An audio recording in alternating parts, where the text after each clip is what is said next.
Bismillahirrahmanirrahim. Assalamualaikum warahmatullahi wabarakatuh. Waalaikumsalam warahmatullahi wabarakatuh.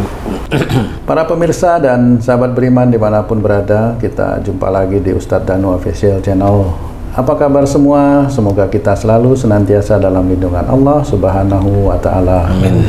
Di video kali ini kita akan ngaji lagi bersama guru kita semua, Pak Ustadz Danu, yang sudah hadir di sini bersama kami. Assalamualaikum Pak Ustadz. Waalaikumsalam warahmatullahi wabarakatuh. Amin. Assalamualaikum Bang Ji. Waalaikumsalam Patung. Para pemirsa dan sahabat beriman dimanapun berada, sering sekali kalau kita menderita sesuatu yang tidak mengenakan itu kadang-kadang kita mengeluh, kadang-kadang kita juga tidak mau menerima bahwa itu semua sebagai ujian kepada kita. Kali ini kita akan membahas satu penyakit yang ini lumayan juga bisa membawa kepada kematian. Satu penyakit yang menurut keterangan dokter itu namanya TBC. Nah, Pak Ustadz, kami pernah punya pengalaman Pak Ustadz TBC, di mana penderita itu, teman ayah itu batuk-batuk, kemudian mohon maaf itu agak sedikit berbau, kemudian mengeluarkan darah, itu batuknya itu Pak Ustadz sampai badannya itu agak bungkuk begini. Nah, sebenarnya TBC itu Pak Ustadz disebabkan oleh apa-apa yang salah, akhlak apa Pak Ustadz yang salah? Mohon penjelasannya Pak Ustadz. Ya, bismillahirrahmanirrahim. Assalamualaikum warahmatullahi wabarakatuh. Waalaikumsalam warahmatullahi wabarakatuh. Amin ya rabbal alamin. TBC biasanya kata dokter katanya dari rokok. Ya. Kebetulan nih pengalaman kami juga itu perokok memang Pak Ustadz. Atau perokok pasif. Nah, pokoknya TBC itu rokok aja. Asap rokok. Iya, asap rokok. Rokok yang dimakan enggak juga ya. Tapi insya Allah enggak juga. Kadang orang yang perokok itu tidak TBC sampai matinya. Dia orang perokok enggak TBC sampai matinya. Dan itu sangat banyak sebenarnya. Dia udah perokok, ya dia udah berhenti ngerokok, ya enggak kena TBC. Nah, insya Allah dari penelitian yang saya amati, TBC itu berhubungan dengan marah yang sudah sampai di dada. Kan marah ada urutannya, di sini tersinggung, kemudian sudah disimpan di sini marahnya itu. Nanti mau diluapkan itu di tenggorokan, dikeluarkan. Dan memang itu semuanya terkunci. Kalau tersinggung di sini aja, nanti yang sakit daerah ulu hati. Kalau sudah tersinggung kemudian marah disimpan belum mau dikeluarkan, itu di dada. Nah, TBC itu adalah marah yang disimpan.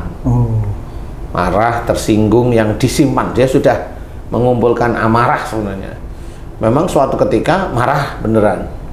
Tapi banyaknya yang TBC itu marahnya diam. Dan jenis orangnya sendiri adalah pendiam. Relatif orangnya itu pendiam, tidak banyak ngomong seperti itu. Nah, kecenderungan orang-orang zaman dahulu itu orang-orang diem itu temennya rokok. Iya benar.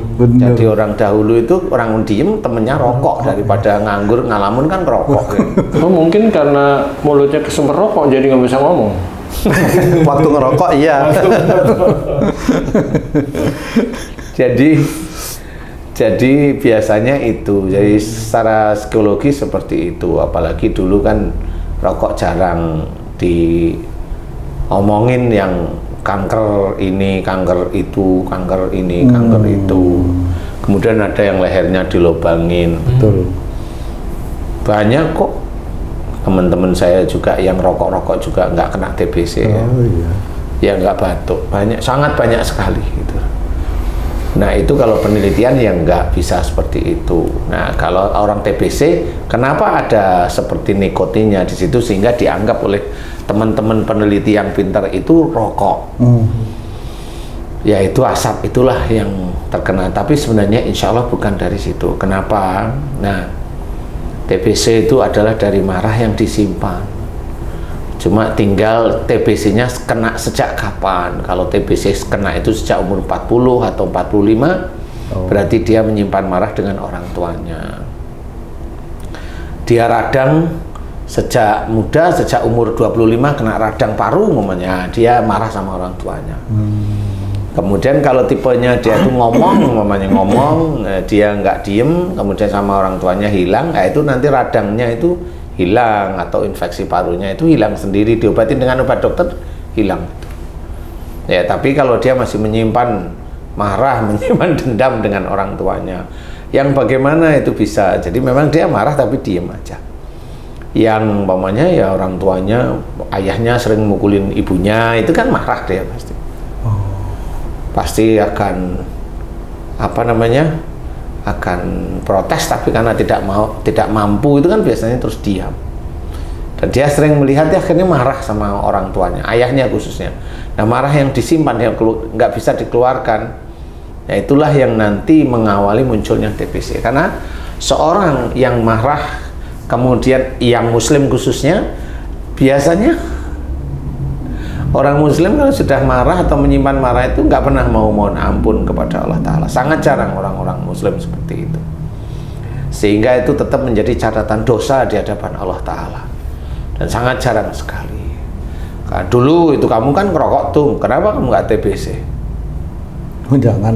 Loh, kan saya tanya aja, kan aman-aman aja. Insya Allah. Ya, karena kamu bukan tipe yang pendiam. Oh iya. Jadi marahmu itu keluar. Jadi kamu aman TBC. Di TBC aman, tapi ya yang lain ini yang lain itu ya menjaga di sekitar kamu tuh. Jadi benar. Jadi gitu. Jadi kalau marahnya keluar, TBC enggak, wow, pokoknya keluar, selesai gitu. Jadi nggak ada marah yang disimpan di situ. Nah, marah yang disimpan itulah yang insya Allah akan menjadi TBC. Insya Allah itu. Jadi kalau mamanya dia mudah tersinggung dengan pasangannya, ya semakin lama ya dia ada marah dengan orang tuanya, dengan pasangannya gampang sekali tersinggung, gampang sekali jengkel dan marah, terus ya itu akan menjadi kanker paru lama-lama itu. Akan kanker paru. Kalau dia itu nggak mau berubah ya bablas mati. Kanker paru dengan TBC beda Pak Ustadz. Beda. Ustadz, saya punya tetangga nih Ustadz. Satu keluarga mengidap sakit TBC. Satu keluarga. Merokok semua nggak itu? Enggak. Juga kan? Satu keluarga mengidap penyakit TBC dan ciri khas fisiknya itu punggungnya naik. Iya, gitu. Nah, kemudian masyarakat menjauhi karena takut tertular. Sampai apa yang dia masak, sampai apa yang dia sediakan, nggak ada yang mau minum, nggak ada yang mau makan. Nah, menularnya penyakit TBC berkembang di masyarakat dihubungkan dengan akhlak itu kaitannya apa tuh Ustaz? Sama kalau haji mengingat-ingat masa-masa lalu teman atau tetangganya haji dulu, biasanya mereka semua orangnya pendiam. Iya, pendiam. Benar, kayak itu.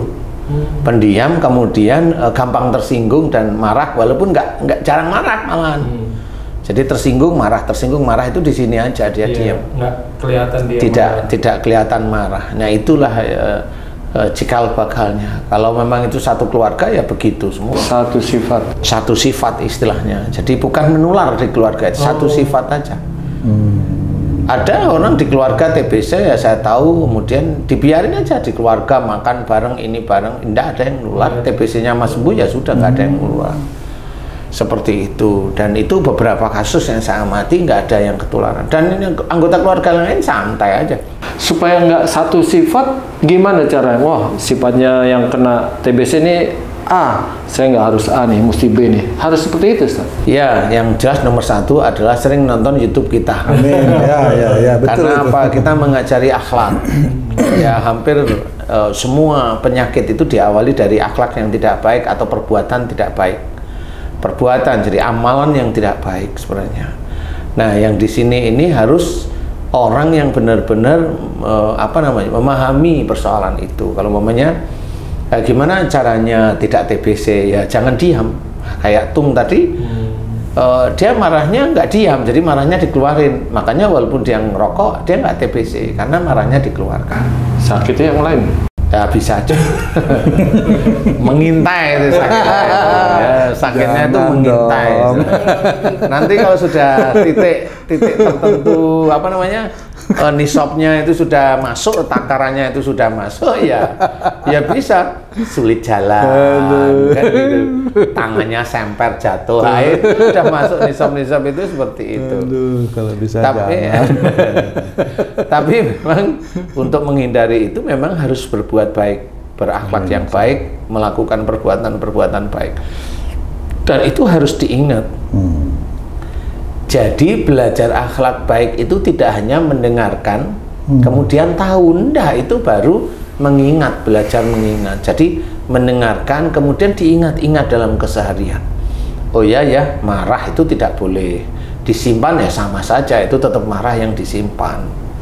Kan seperti itu. Kalau dilakukan terus-menerus, jin itu akan masuk terus-menerus. Kemana kalau dia marahnya disimpan? Ya pasti di dada otomatis. Nah, jin dan ifrit itu masuk ke dada situ semua. Terus nanti akan dikeluarkan oleh Allah Ta'ala, disesuaikan dengan imannya orang itu, disesuaikan dengan amal solehnya, disesuaikan dengan manfaat atau tidak manfaatnya. Kurang lebih yang saya amati itu seperti itu. Kalau dia kecenderungan imannya itu ya kurang atau pas-pasan, ya itu bisa aja karena dosanya yang terlampau sangat besar, ya dimunculkanlah TBC itu. Tapi kalau dia itu marahnya ya masih biasa-biasa, nyimpan marahnya maksudnya ya tuh cukup besar, kemudian imannya nggak kuat, ya TBC itu nggak muncul, nggak dimunculkan oleh Allah Ta'ala.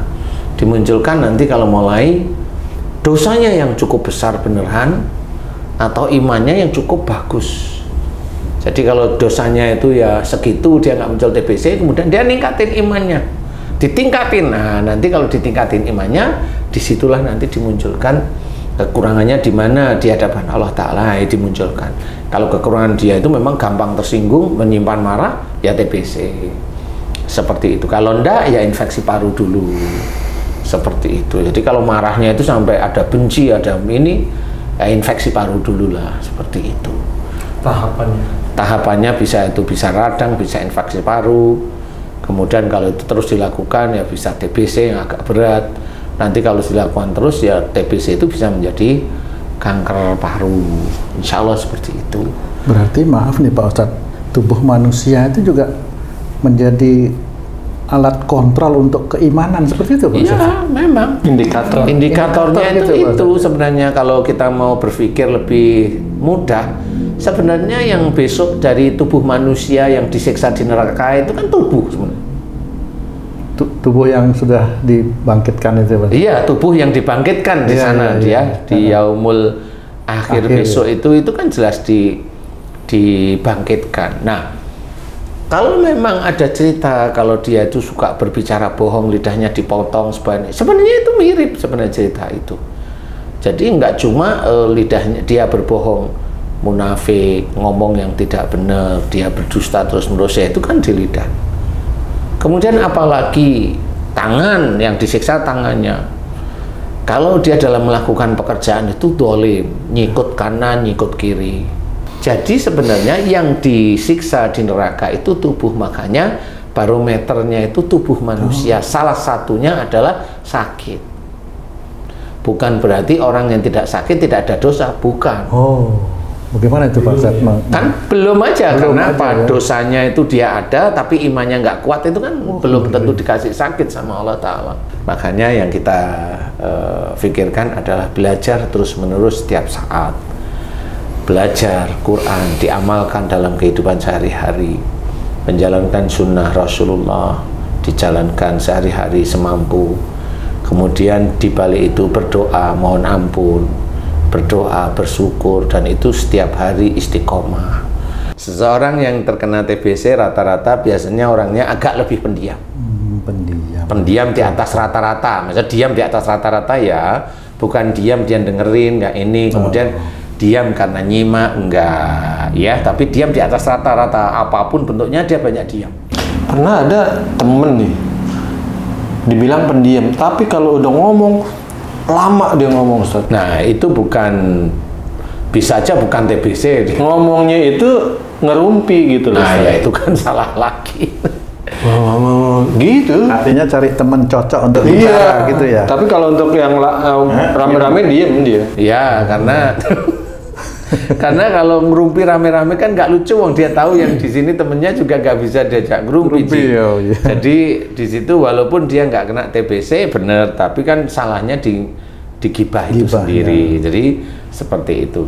Intinya adalah kalau seseorang terkena TBC harus difahami bahwa di situ mudah tersinggung, marah yang disimpan di dada bertahun-tahun pasti. Kepada siapa dicari? Kepada pasangan, atau pada orang tua, atau pada saudara. Pada saudara itu bisa loh ya, saudara pinjam uang nggak dikembaliin, nyimpan marah. Sudah nggak kembaliin, besok berapa bulan pinjam lagi, dia kasih, ya nanti 2 minggu tak kembaliin, 2 minggu ditunggu sampai 2 bulan, ditagih nggak punya uang, kan jengkel terus menerus. Ya itu ya bisa menjadi TBC kalau marahnya itu disimpan. Nah, kita harus paham, siapapun teman-teman sedulur beriman ini sakit TBC, harus memahami kesalahannya, kemudian mohon ampun kepada Allah Ta'ala, kemudian meminta maaf pada orang-orang yang dia marahi, istilah walaupun hanya di dada, ya, disimpan di dada, dia harus minta maaf dan mau, dan jalankan. Kalau TBC itu sudah saya anggap itu 70% itu enggak bisa sembuh lah. Kalau udah bertahun-tahun itu udah nggak bisa sembuh ya, karena dia udah nyoba pakai obat ini setahun kumat lagi, setahun kumat lagi, itu begitu bisa seperti itu. Nah, itu mohon ampun, minta maaf pada orangnya, minta maaf pada orang yang dimarahin itu setiap hari kalau bisa dengan tulus. Kemudian mohon ampun kepada Allah Ta'ala, kemudian mohon kesembuhan, sudah cukup aja. Dan jangan lupa kalau mohon kesembuhan harus di akhirnya di doa itu, mohon kesembuhan dari penyakitku ya Allah, agar aku bisa menambahkan iman dan ketakwaanku kepadamu dengan sembuhnya penyakit itu. Itu harus. Jadi dengan diberi sembuh sama Allah Ta'ala itu untuk meningkatkan iman dan ketakwaan pada Allah Ta'ala, bukan untuk bangga-bangga, tidak bisa. Itu yang harus dijalankan. Itu yang harus dijalankan. Seseorang yang dia itu minta duniawi, walaupun bentuknya itu tidak dalam bentuk harta, ya tetap harus ada embel-embel itu. Kalau dikabulkan bisa meningkatkan iman dan ketakwaan kepada Allah Ta'ala. Tapi kalau harta jaranglah meningkatkan iman dan ketakwaan itu. Malah jarang. Meningkatkan kesombongan. Ya, Masya Allah. Karena ada ujub, ada riya. Karena orang itu dia tahajud, baru 2 bulan tahajud, dikabulkan sama Allah Ta'ala, diizinkan mamanya, dia udah sombong. Nih, saya gara-gara tahajud, nih doa saya. Tidak ada. Apa itu termasuk musyrik, Pak? Oh iya, ujub, riya, bahkan sombong dengan apa yang dilakukan. Dia menurut dia ibadahnya dia bagus. Tidak boleh seperti itu. Itu sombong sudah. Jadi siapapun orang muslim itu sombong. Ujub, riya, sombong itu untuk orang muslim. Untuk orang non muslim iya sih sama aja. Tapi kan kita kan kita yang belajar, yang belajar kan, kita kan pengen jadi besoknya itu masuk surga. Ya memang harus dipelajari. Jadi jangan merasa kalau mau sudah begini, ibadah begini, kemudian doa dikabulkan, dia bilang, oh ini gara-gara ibadah saya yang begini. Oh itu tidak boleh, itu sombong. Jadi sebenarnya Allah itu mau mengabulkan doa itu tergantung Allah. Bukan tergantung apa yang dia kerjakan sebenarnya. Salah satu yang kuat namanya, wa yastajibul ladina amanu wa amilus sholihat. Dan Allah akan mengabulkan doa orang yang beriman, imannya kuat dan selalu mengerjakan amal soleh. Nah, sebenarnya kalau orang mau memikirkan itu, ini janji Allah sebenarnya. Janji Allah bahwa Allah akan mengabulkan doa orang beriman serta selalu mengerjakan amal soleh. Ini janji Allah nih. Berarti dia istiqomah nih. Jadi kalau ada orang berdoa dengan membaca ini, enggak. Jadi yang bisa menilai itu hanya Allah, iya. Bukan orang menyuruh doa begini terus dikabulkan. Enggak seperti itu. Dengan berdoa seperti itu, dengan itu dianggap amal soleh, enggak bisa. Doa itu tidak bisa secara penuh dianggap pahala, apalagi isi doanya hanya untuk mengumbar nafsu, nggak bisa. Doa yang menjadikan pahala di hadapan Allah, doa yang insya Allah diterima oleh Allah Ta'ala itu satu, itu bertobat kepada Allah Ta'ala. Oh itu Pak Ustadz ya? Itu bisa diterima oleh Allah Ta'ala. Jadi ud'uni astajib lakum itu bisa masuk kalau dia bertobat. Yang kedua bersyukur. Karena orang muslim itu jarang sekali dia bersyukur, hanya sekilas aja kalau mendapatkan dia bersyukur. Nah, itu juga sangat jarang. Itu bisa aja malah dikabulkan sama Allah Ta'ala. Dan berdoa agar dijaga imannya oleh Allah Ta'ala, bisa aja itu diterima oleh Allah Ta'ala. Tapi ya Allah berikan aku rizki, berikan aku istana seperti Nabi Sulaiman. Alah. Iya, itu diajari seperti itu ya alah. Malah diajari duniawi, habis itu terus gaya. Kan boleh berdoa gitu. Ya monggo kalau saya. Ya kan Allah itu berjanji ud'uni astajib lakum. Ya cara penafsirannya beda ya sudah nggak apa-apa. Karena kalau kita hanya mengacu pada ud'uni astajib lakum, semua orang muslim itu dia kaya semua pasti. Atau frustasi semua kalau tidak dikabulkan gitu Pak Ustadz ya doanya itu ya, kan? Enggak, makanya tergantung Allah kan? Nah, betul. Tergantung Allah, jadi bukan tergantung doa. Itu tergantung Allah. Makanya kalimat dalam firman Allah tadi harus kita pahami bahwa dalam berdoa itu ya ada adab, ada ciri, ada hal yang itu di hadapan Allah Ta'ala itu menjadi kayak nilai, yaitu imannya bagaimana. Imannya walaupun doa itu hanya cuma gatal-gatal, tapi iman seorang yang berdoa itu dinilai. Walaupun dia itu berdakwah, walaupun dia itu S1, S2, bahkan doktor umpamanya, dia berdakwah, tetapi kalau perilakunya jelek, ya dapat dia sakit. Ya tetap dapat dia sakit, apalagi dia itu merasa sakitnya bukan karena dosanya, monggo silahkan. Nah inilah yang akhirnya menjadikan kesalahan. Kalau dia tetap ud'uni astajib lakum, mana dia sakit dia berdoa padahal dia juga termasuk cukup hafal Quran, nggak bisa, dan banyak itu yang hafal Quran, yang pinter-pinter, yang sakit di rumah sakit pasti ingin sembuh dia, mati betul. Habis itu kenapa? Ya memang doa itu belum tentu dikabulkan Allah Ta'ala. Memang tergantung Allah aja. Kalau apa yang dia ajarkan itu banyak salah, mau bagaimana? Akhirnya daripada dosanya berlarut-larut, mending diambil aja. Seperti itu. Jadi hati-hati seperti itu. Kita harus belajar beneran. Akhlak Rasul harus kita kerjakan. Seperti itu. Nah mudah-mudahan bagi yang TBC sama, harus kita mengacu pada akhlak Rasul yang ngobrol lah, kalau ada ini tersinggung ngomong sama pasangannya, ngomong tapi ya dengan kalimat yang baik.